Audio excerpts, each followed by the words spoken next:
Mouth Clipper, hi friends, Darth Momo here. Today, we're going to talk about Star Wars The Acolyte Season 1 in its entirety.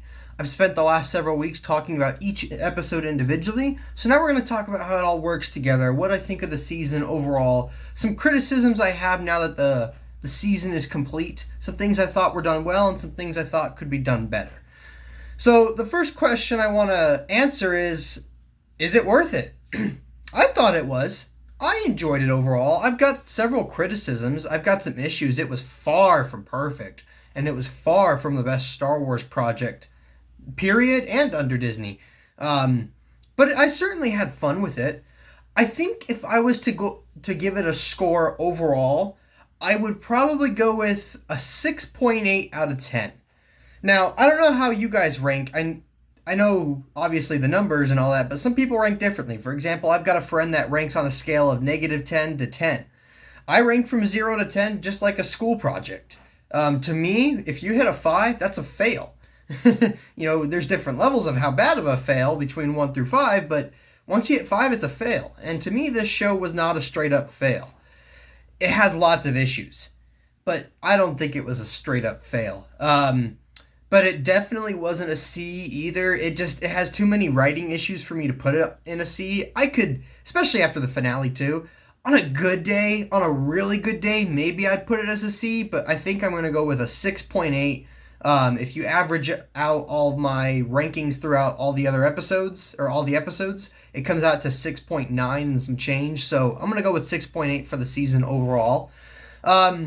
But let's briefly address the reviews. If we look at Rotten Tomatoes, for example, the critics gave it like a high 80. I think it's like 88%, and I absolutely disagree with that. That's almost on par with the original trilogy. Far from it. The performances are okay to good. There's a couple maybe dismal performances, but overall, same with the writing too. Lots of small writing issues, nothing major, but lots of small writing issues. But it's certainly not an 88%. As for the audience score, sitting at 16, I think it was last time I checked, 16%, that's abysmal. I mean, I might talk about it more in depth in another video, but not even the holiday special goes that low. Like, Rise of Skywalker, it is far from that bad compared to Rise of Skywalker, and that sits at a 51% on Rotten Tomatoes. So, yeah, I don't think that 16 is right at all. If anything, that makes me not want to trust reviews. But let's talk about some of the meat and potatoes of the show. I want to talk about the structure. I hate to bring up this criticism because I don't know exactly how I would do it differently, but I don't think it was structured that well.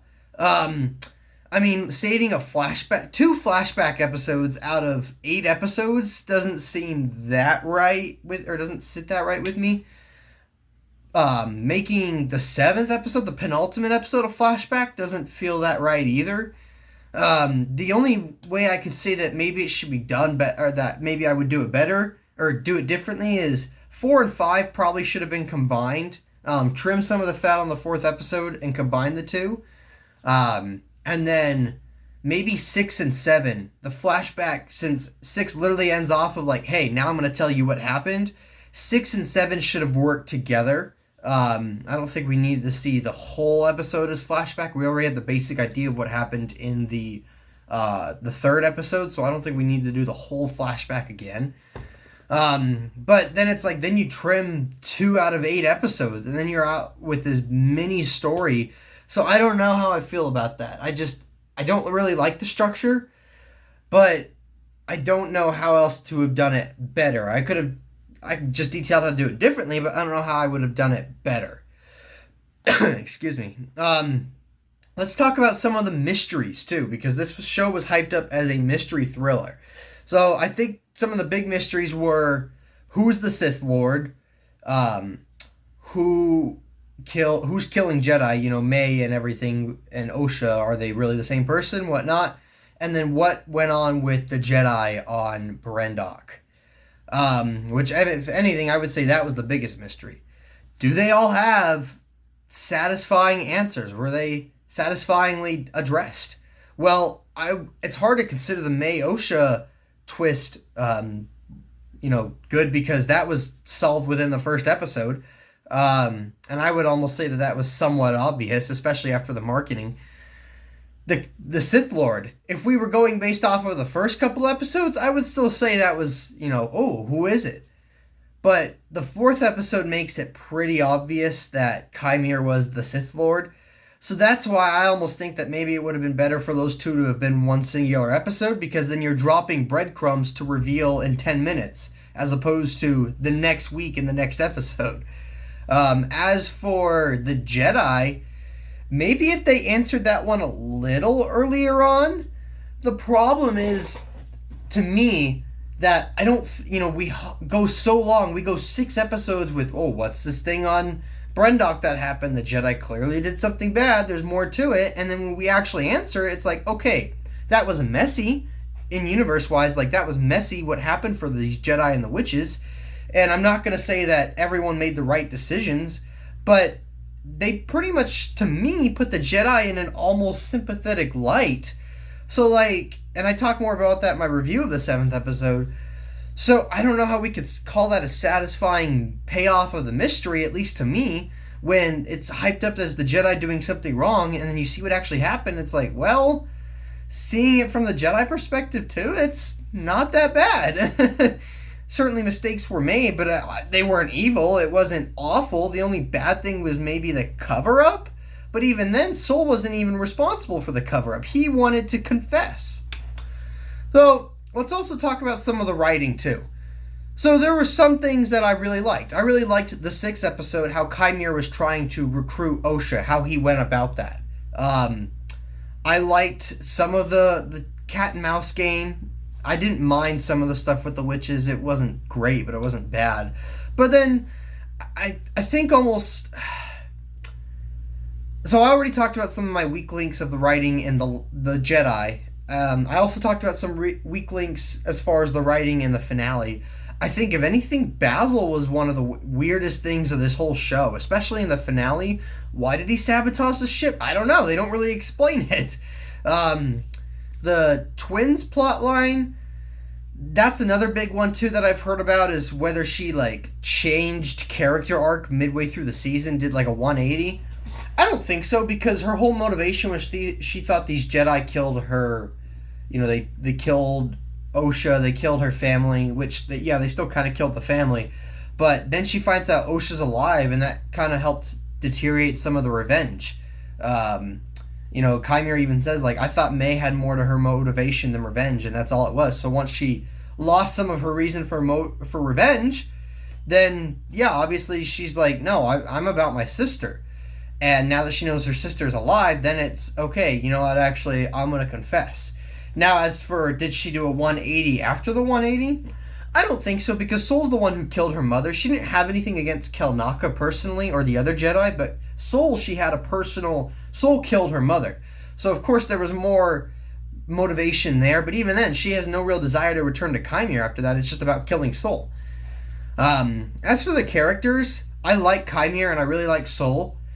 I don't really care much for the others. I didn't hate any of the other main characters. I just didn't get into them. The only characters I really actually liked were Sol and Kymir.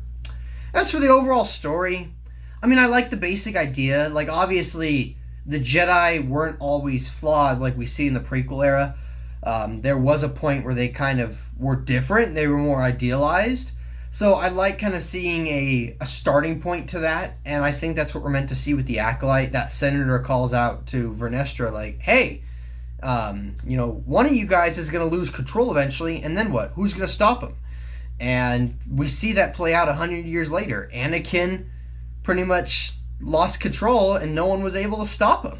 And we see this also play out a little bit too.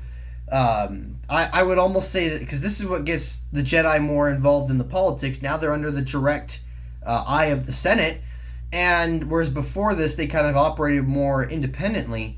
And that was part of the biggest flaw of the Jedi, is they got caught up in the politics to the point where they had no choice but to get involved in the Clone Wars by the time that came around. And that's really what caused the Jedi to decay, is getting involved in politics. And this whole thing with Sol and on Brendok kind of trickle effect went down to that. And that's what the witch kind of foretells. She's like, your noble intentions are going to destroy you all. And there we go. So I kind of like the basic idea, and I like some of the aspects of the show, but I think this show just needed maybe a once over again with some of the fine tuning on the writing. Like I said, except for maybe the Basil thing in the 8th episode, I didn't have a lot of issues with the major writing of this show. It was just a lot of smaller things. If there was more major moments I had issues with in the writing, I would be more inclined to put it in an F tier. But because it's more smaller moments, whereas I'm okay with some of the larger strokes, I'm willing to give it a D. Overall, you know, it's a mixed bag for sure. I mean, like, was it a satisfying end? I don't know. Like, we look at the Osha stuff and her falling to the dark side, and that wasn't even foreshadowed until the 6th episode, which almost kind of works as the penultimate, because the penultimate is a flashback. Like I said, this show's got a lot of issues, whether it's some of the characters, a lot of the smaller writing moments, the structure. Overall, I think if you're a Star Wars fan, it's worth a watch. If you don't like it, hey, that's okay. You don't like it, we're not meant to like everything. There's bound to be things we dislike in life, and that's okay. I think it's personally worth a watch, but I probably won't be revisiting this season. I'll definitely watch a season 2 if a season 2 comes around, which I think is likely. Otherwise, that's my thoughts overall on the show. I'm going to stick to a 6.8, a D. That's my thoughts. Like I said, I still had a lot of fun with the show. I think it's got a lot of great action to it. The 5th episode was probably my highlight for the season overall. But it's definitely got a lot of issues. But that's my more kind of nuanced critique of the season and how it all works together. I got a couple more Acolyte-related videos coming out, more so talking about the show's writing or the lore. But as for reviews, we're going to call it quits here unless a season 2 gets announced. Otherwise, thank you guys for joining in. Darth Momo out. Make sure to like and subscribe and keep up to all the stuff coming out on the channel. I've got a lot more videos coming out over weekly at least for the next several months. So keep tuned to that. Thank you guys for joining in, and may the Force be with you. Always. Thanks for watching. Please subscribe to the channel. If you liked the video, comment down below and hit that like button. Oh, and check out some of my other videos. I'm sure you'll find them a delight.